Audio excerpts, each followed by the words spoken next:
Hello students, today we are going to learn some objective questions of lesson 3. मस्तिष्क एक रहस्य box है. Brain is a mystery box. यह कथन किसका है? A. Freud, B. Allport, C. Watson, D. Adler.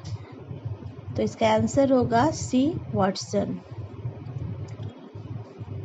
निम्नांकित में प्राण रक्षा केंद्र वाइटल सेंटर ऑफ ब्रेन किस अंग को कहा जाता है? ए. सुषुम्ना यानी स्पाइनल कॉर्ड, बी. सेतु यानी पोन्स, सी. सुषुम्ना शीर्ष यानी मेडुला, डी. इनमें से कोई नहीं, नन ऑफ दीज. तो इसका आंसर होगा सी. सुषुम्ना शीर्ष यानी मेडुला. नेक्स्ट क्वेश्चन, सबसे अधिक तंत्रिका कोष यानी न्यूरॉन्स की संख्या किसमें होती है? ए. सुषुम्ना यानी स्पाइनल कॉर्ड, बी. मस्तिष्क यानी ब्रेन, सी. हृदय यानी हार्ट, डी. किडनी यानी.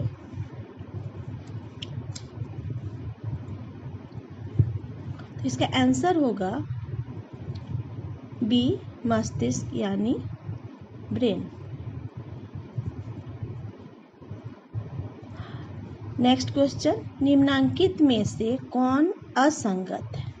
ए. Thyroid gland, B. Adrenal gland, C. Pituitary gland और डी. अश्रु ग्रंथि. तो इसका आंसर होगा अश्रु ग्रंथि.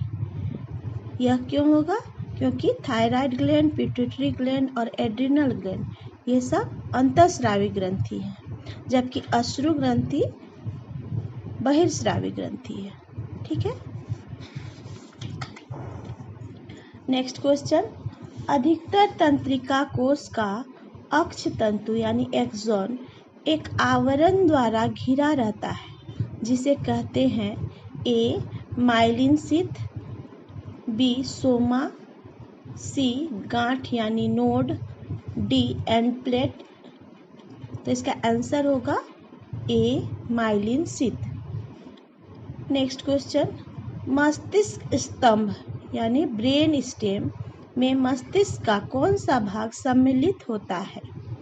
ए. पश्चिम मस्तिष्क तथा मध्य मस्तिष्क यानी hind brain and mid brain, B. अग्र मस्तिष्क तथा मध्य मस्तिष्क fore brain and mid brain, C. पश्चिम मस्तिष्क तथा अग्र मस्तिष्क यानी hind brain and fore brain and D. पश्चिम मस्तिष्क, मध्य मस्तिष्क तथा अग्र मस्तिष्क, hind brain, mid brain and fore brain. तो इसका आंसर होगा ए.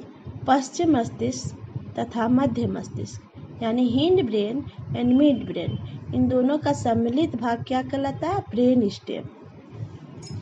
नेक्स्ट क्वेश्चन, आंतरिक समायोजन से संबंधित क्रियाएं जैसे हृदय गति, रक्त संचार, पाचन क्रिया, सांस क्रिया आदि किसके द्वारा नियंत्रित होता है? ए. दैहिक तंत्रिका तंत्र, बी. स्वचालित तंत्रिका तंत्र, सी. केंद्रीय तंत्रिका तंत्र, डी. उपर्युक्त में से किसी के द्वारा नहीं. तो इसका आंसर होगा बी. स्वचालित तंत्रिका तंत्र. नेक्स्ट क्वेश्चन, निम्नांकित में कौन ग्रंथि अन्य ग्रंथियों से अलग है? ए. एड्रिनल ग्रंथि, बी. पिट्यूटरी ग्रंथि, सी. पैंक्रियाज ग्रंथि, डी. कंठ ग्रंथि. तो इसका आंसर होगा पैंक्रियाज ग्रंथि. नेक्स्ट क्वेश्चन, आनुवांशिकता से तात्पर्य है? ए. शारीरिक एवं मानसिक गुणों के संचरण से होता है जो बच्चों में जीन के माध्यम से प्रवेश करता है, बी. उन सभी उत्तेजनाओं से होता है जो गर्भधारण से मृत्यु तक व्यक्ति को प्रभावित करता है, सी. वह मनोवैज्ञानिक पर्यावरण जिससे व्यक्ति अप्रभावित रहता है, डी. उपर्युक्त सभी से. तो इसका आंसर होगा ए. शारीरिक एवं मानसिक गुणों के संचरण से होता है जो बच्चों में जीन के माध्यम से प्रवेश करता है. नेक्स्ट क्वेश्चन, मानव शरीर में प्रत्येक कोशिका में गुणसूत्र यानी क्रोमोसोम्स की संख्या कितनी होती है? A 46, B 48, C 52, D 58। तो इसका आंसर होगा A 46। नेक्स्ट क्वेश्चन, पुरुष के शुक्राणु यानी स्पर्म तथा स्त्री के अंडाणु ओवम में गुणसूत्रों की संख्या होती है? A 22 जोड़े, B 23 जोड़े, C 24 जोड़े, D 26 जोड़े। तो इसका आंसर होगा B 23 जोड़े। नेक्स्ट क्वेश्चन, सामान्यतः पुरुषों में गुणसूत्र क्रोमोसोम्स होता है? A केवल X गुणसूत्र, B केवल Y गुणसूत्र, C X तथा Y गुणसूत्र, D X तथा X गुणसूत्र। तो इसका आंसर होगा C X तथा Y गुणसूत्र। नेक्स्ट क्वेश्चन, गुणसूत्र यानी क्रोमोसोम्स में एक विशेष संरचना होती है जिसे जीन्स कहा जाता है, जिनमें होता है A प्रोटीन एवं DNA, B प्रोटीन एवं RNA, C प्रोटीन DNA एवं RNA, D इनमें से कोई नहीं। तो इसका आंसर होगा A प्रोटीन एवं DNA। नेक्स्ट क्वेश्चन, आनुवंशिक गुणों का संप्रेषण निम्नलिखित में से किसके द्वारा होता है? A गुणसूत्र द्वारा, B जीन द्वारा, C तंत्रिका कोश द्वारा, D पर्यावरण द्वारा। तो इसका आंसर होगा B जीन्स के द्वारा। नेक्स्ट क्वेश्चन, निम्नांकित कथनों में कौन सत्य है? A X गुणसूत्र आकार की दृष्टि से बड़ा होता है, B X तथा Y गुणसूत्र आकार में समान होते हैं, C स्त्री में X तथा Y दोनों गुणसूत्र होते हैं, D पुरुष में केवल X गुणसूत्र पाया जाता है। तो इसका आंसर होगा A X गुणसूत्र आकार की दृष्टि से बड़ा होता है।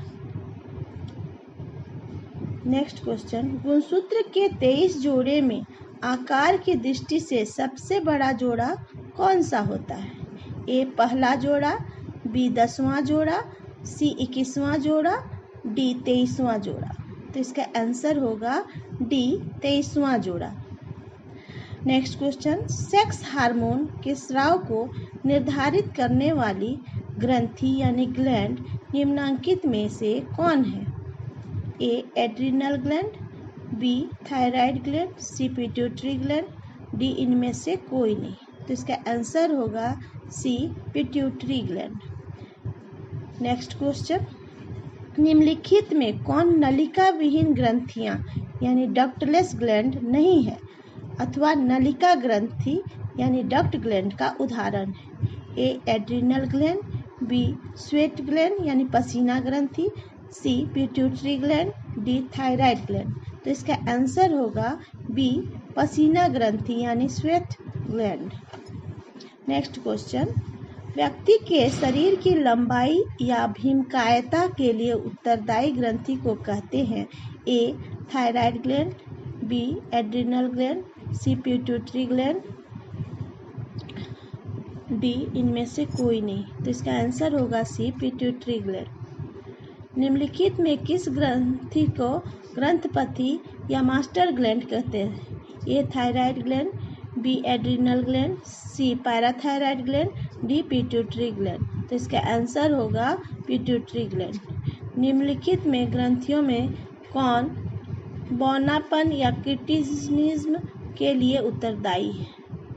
A adrenal gland, B pituitary gland, C thyroid gland, D parathyroid gland. तो इसका आंसर होगा B pituitary gland. Next question, निम्नलिखित में से कौन अंतःस्रावी ग्रंथि या नलिका विहीन ग्रंथि है? A पसीने की ग्रंथि, B लार ग्रंथि, C पिट्यूटरी ग्रंथि, D इनमें से कोई नहीं। तो इसका आंसर होगा C पिट्यूटरी ग्रंथि। निम्नलिखित में से कौन ग्रंथि मानसिक दुर्बलता या तथा हीन बुद्धि के लिए उत्तरदायी है? A thyroid gland, B adrenal gland, C parathyroid gland, D pituitary gland. इसका आंसर होगा A thyroid gland. Okay student, that's all, thank you.